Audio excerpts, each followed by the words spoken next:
Hello everyone, welcome back to our playlist on version control using Git. In this video, we'll learn about remote repositories. The topics which will be covered in today's video are what is a remote repository, introduction to GitHub, then we'll see some basic interaction with GitHub, and lastly, we'll work on Git and GitHub together. Until now, we have learned how to use Git locally, and using Git locally is really cool and sufficient if you are the only person working on your project. But wait, what if the project you are working on contains multiple contributors? Yes, that's when the remote repositories comes into play. It is nothing but a Git repository that is hosted on the internet or some other network. Being able to use remote repositories allows us to effectively collaborate with others such as your teammate who are working on the same project. For example, we have three contributors here who are working on different areas of project. By now, each one of them have completed some code. So now it's time to merge. This merging can be done on a remote repository.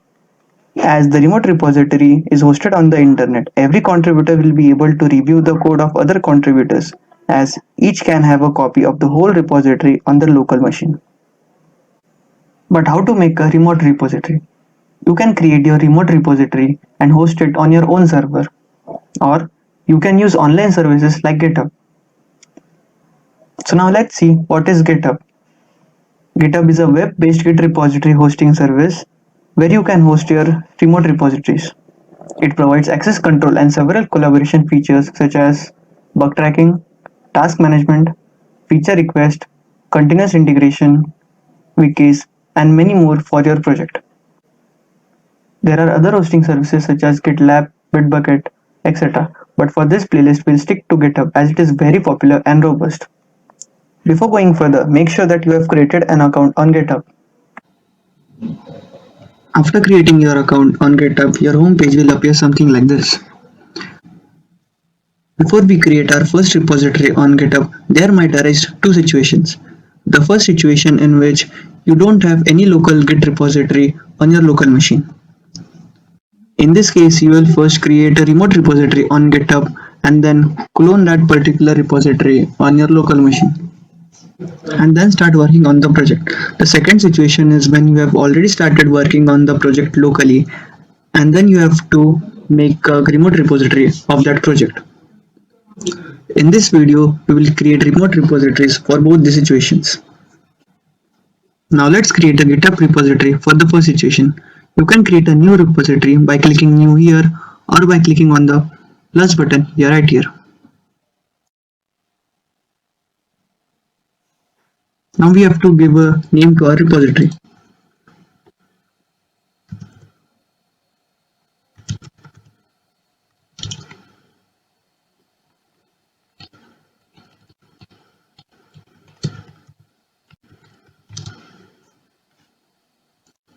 Now you can add a description to your repository.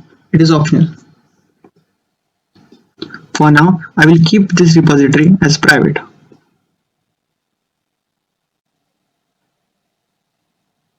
Below down here, we can see three options. The first one is for a readme file.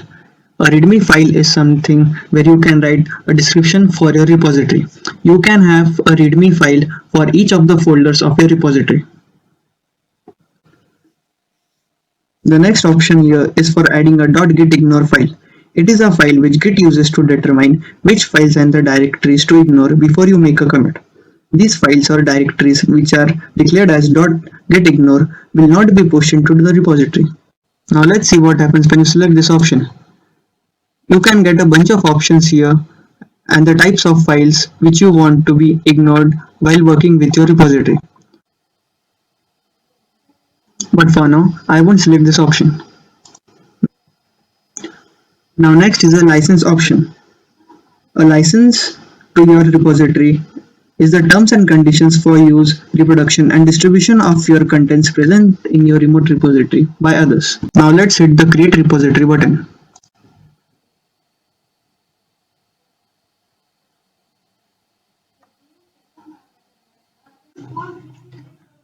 Great, we have created our first repository on GitHub, and as you can see here we have only one file in our repository which we asked GitHub to make for us. Now let's add a new file in our repository. We can do this by selecting this option. We'll name our file as players.py.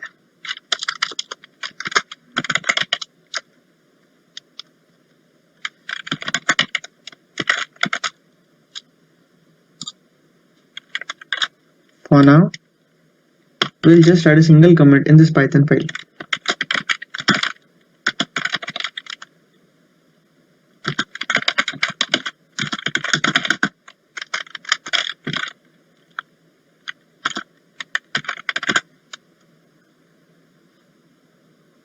After doing this, you can commit this change in your GitHub repository.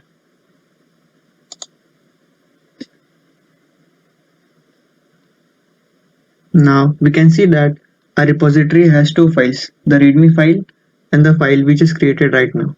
Now we'll clone this repository from GitHub to our local machine. For this, we'll create a new folder here.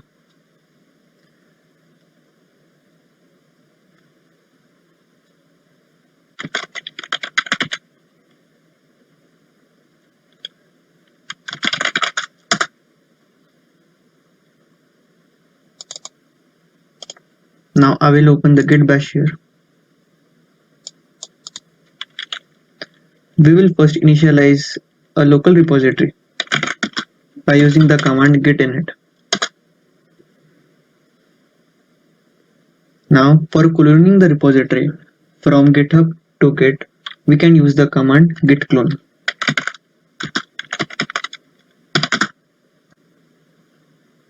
After this, we will have to paste the URL from GitHub.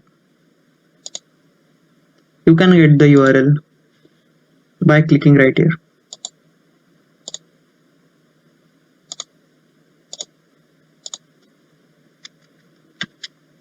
Now hit enter. It shows that cloning the first repository.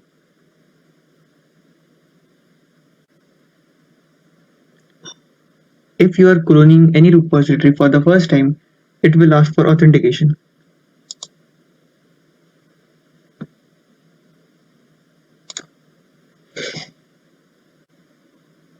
After the authentication is successfully done, the repository from GitHub is cloned to your local machine. We can see here the first repo from our GitHub account is successfully cloned in our local machine. We can see the two files which we created on GitHub right here. Great, now you can edit and add files successfully in this repository. After the changes are successfully committed, we can push this repository back to GitHub.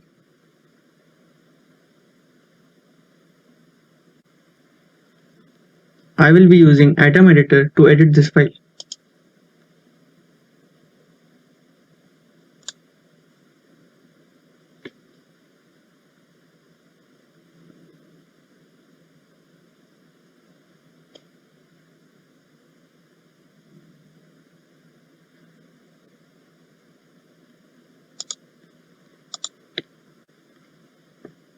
Do you remember that we added this command from the GitHub?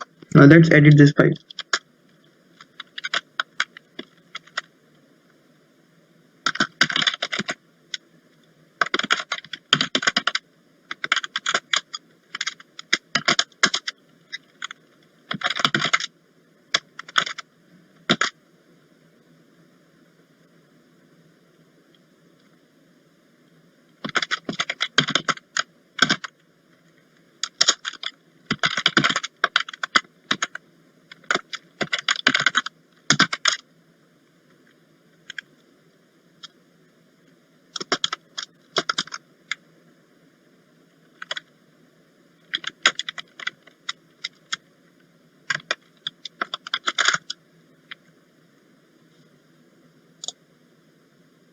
Now let's save this file.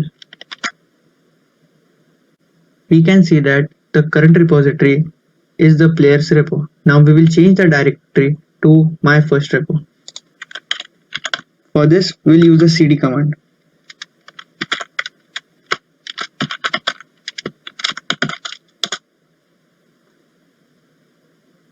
Now let's see the git status.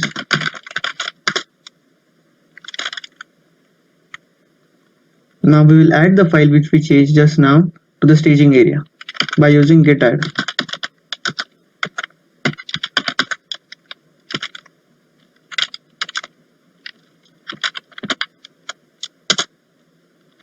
Now let's commit.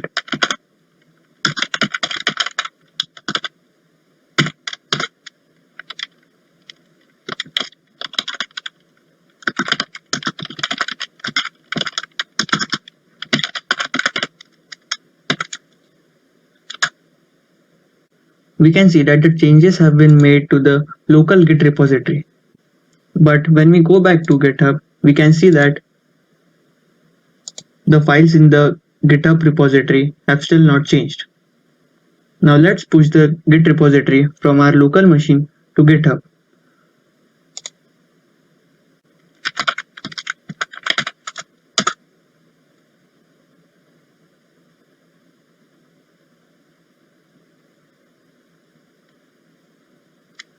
Now we can see that the push has been successfully done.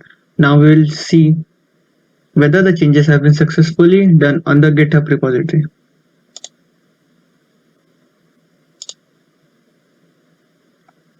Great. The changes have been successfully made to the GitHub. We are now done with the first part. In the next video, we will see how to create a remote GitHub repository if you have already started working on the project locally. Thank you.